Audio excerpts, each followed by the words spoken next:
अब आते हैं हम अपने आज के टॉपिक पे, क़यामत की निशानियाँ क्या हैं। हमने पहले अपने एक प्रोग्राम में बताया था आपको, कुछ हमारी चीज़ें ऐसी थीं जो अभी डिस्कस होना बाकी थी। प्रोग्राम की कमी की वजह से हमें दूसरी नशस्त भी क़यामत की निशानियों के मुतल्लिक रखनी पड़ी।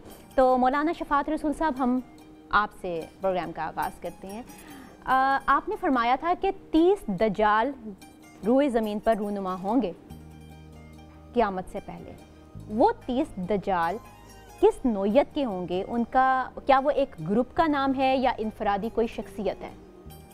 बिस्मिल्लाहिर्रहमानिर्रहीम। 30 दज्जाल होंगे और 30 अलग अलग शख्सियत होंगी, 30 फ़र्द होंगे। अच्छा।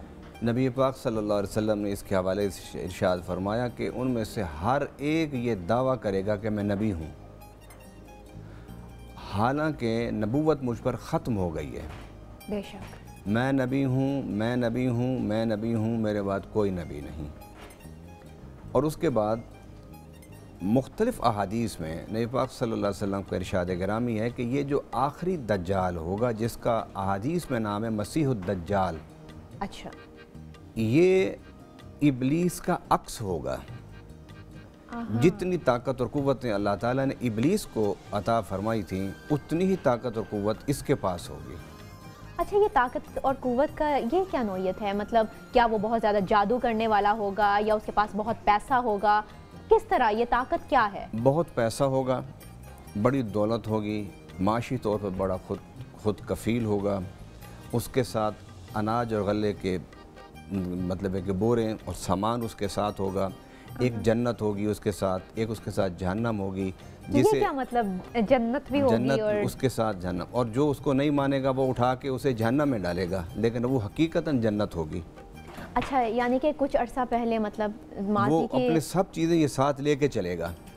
अच्छा। इसलिए कि दज्जाल का माना दजल और दजल का माना फरेब होता है। जिस तरह रब्बुल आलमीन ने जब इबलीस को निकाला था जन्नत से, हाँ जी, आसमानों से नीचे उतारा था, तो उसने कहा था कि मुझे तेरी इज़्ज़त की कसम के मैं इन सब को गुमराह कर दूंगा, जिसकी वजह से मैं ज़लील हुआ हूँ, मैं इन सब को तेरे रास्ते से हटा दूंगा।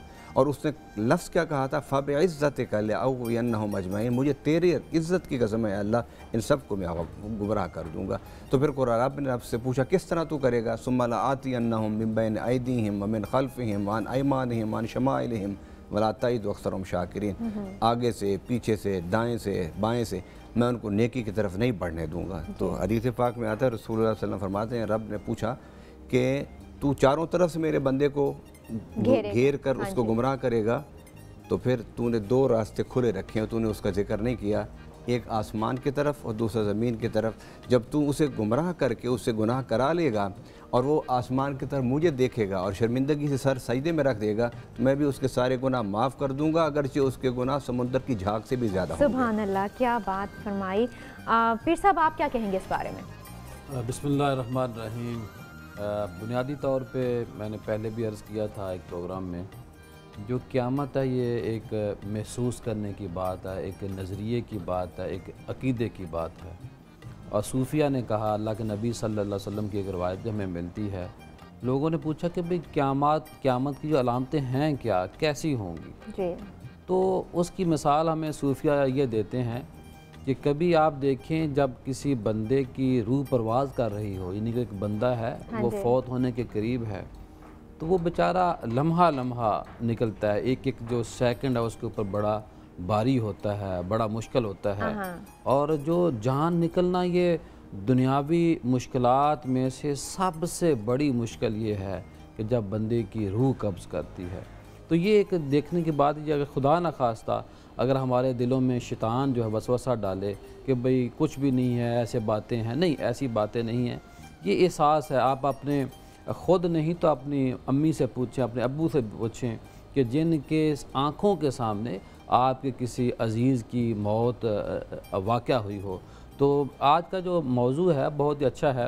हज़रत अनस रज़ियल्लाहु ताला अन्हु फरमाते हैं कि जो पहली रात का चाँद होगा वो दूसरी रातों से बड़ी, जो उसका साइज़ है चाँद का, क़यामत की निशानियाँ ये भी हैं, चाँद का जो साइज़ है वो बड़ा होगा। लोग कहेंगे ये तो 2 दिन पुराना, यानी कि ये तो 2 या 3 दिन का चाँद है। इसी तरह आता है कि जो मसाजिद हैं یہ ان کے اندر بڑا بناؤ سنگار ہوگا، خوبصورت ہوں گی، لیکن نمازی نہیں ہوں گے، نمازیوں سے خالی ہوں گی، راستہ گائنی کے لوگ پاس سے گزر جائیں گے، مسجد کے پاس سے گزریں گے، لیکن نماز کی طرف نہیں آئیں گے۔ اور ایک روایت میں یہ بھی آتا ہے کہ دین کے اوپر قائم رہنا اس طرح مشکل ہوگا کہ جس طرح ہاتھ میں آگ کا انگارہ پکڑنا مشکل ہوتا ہے، یعنی گرم ہوتا ہے، اس کی تپش ہوتی ہے، اسی طرح دین کے اوپر چلنا مشکل ہوگا۔ ابو سعید خدری رضی اللہ تعالیٰ عنہ فرماتے ہیں کہ قیامت آنے سے پہلے جو حج اور عمرہ ہے یہ موقوف ہو جائے گی، یعنی رک جائے گا۔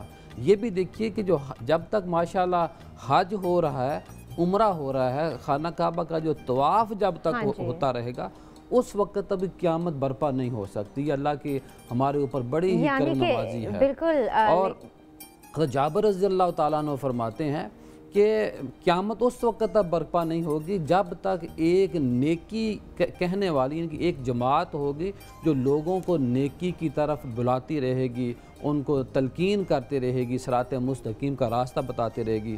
اور صحیح مسلم صفحہ نمبر 84 جلد نمبر 1 میں بڑی خوبصورت روایت ہے، اور وہ میرے متعلقہ کہہ لیں یا ہمارے اہل تصوف کے حوالے سے کہہ لیں، وہ بڑی جو ہمارے صوفیہ کہتے ہیں نا، جب کسی کو بیعت کرتے ہیں کہ اللہ اللہ کیا اگر بندیا، تو وہ یہ حدیث کہہ رہی ہے کہ جب تک روح زمین کے اوپر لوگ اللہ اللہ کرنے والے لوگ موجود ہیں، اس وقت بھی قیامت برپا نہیں ہو سکتی۔ بہت سی نشانیاں تھیں، ان میں سے ایک نشانی حضرت عیسیٰ علیہ السلام کا ظہور بھی ہے۔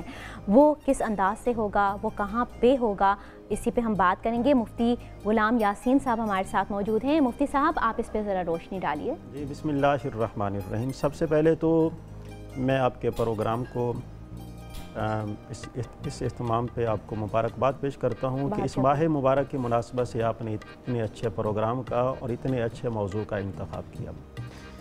جہاں تک تعلق ہے قیامت، ایک بندہ مسلم جو ہے اس پر لازم ہے کہ وہ قیامت پر ایمان رکھے۔